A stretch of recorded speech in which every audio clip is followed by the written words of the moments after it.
Jeshi la polisi mkoa wa Mtwara linathibitisha kumshikilia mwanamke aliyefahamika kwa jina la Zulfa Matthew Timamu mwenye umri wa miaka 26, mkazi wa kata ya Tandika, wilaya ya Mtwara, kwa tuhuma za mauaji ya kichanga chenye jinsia ya kiume muda mchache baada ya kujifungua.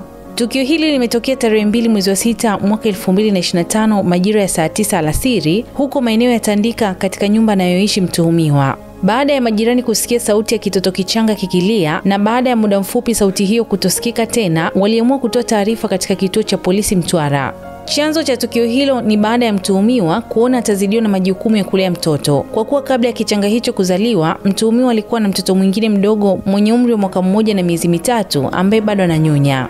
Uchunguzi wa awali umebaini kuwa mtuhumiwa alijifungua salama. Baada ya kujifungua, alimchukua mtoto huyo ambaye alikuwa hai na kumweka kwenye ndoo ndogo yenye uzito wa lita 10, kisha kufunika ndoo hiyo ambayo ilikuwa na mtoto ndani yake kwa kutumia mfuniko, kitendo kilichopelekea kichanga hicho kukosa hewa na hatimaye kufariki dunia.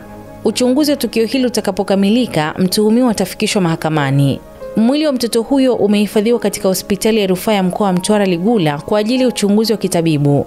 Jeshi la polisi mkoa wa Mtwara linatoa wito kwa wananchi kuendelea kutoa taarifa za vitendo vya ukatili ambavyo vimekuwa vikitokea katika maeneo wanayoishi kupitia viongozi wa serikali au mamlaka zinazotambulika kisheria. Jeshi limekemea vikali kitendo hiki cha kikatili ambacho kimefanyika dhidi ya mtoto huyu ambaye hana hatia. Jeshi la polisi halitakuwa na muhali kwa yoyote atakayejaribu kufanya vitendo vya ukatili, unyanyasaji na udhalilishaji wa aina yoyote ile. Hatua kali za kisheria zitaendelea kuchukuliwa dhidi ya yoyote atakayebainika. Taarifa hii imetolewa na kaimu kamanda wa polisi mkoa wa Mtwara. Mimi ni Bahati Limo na hii ni Simulizi na Sauti.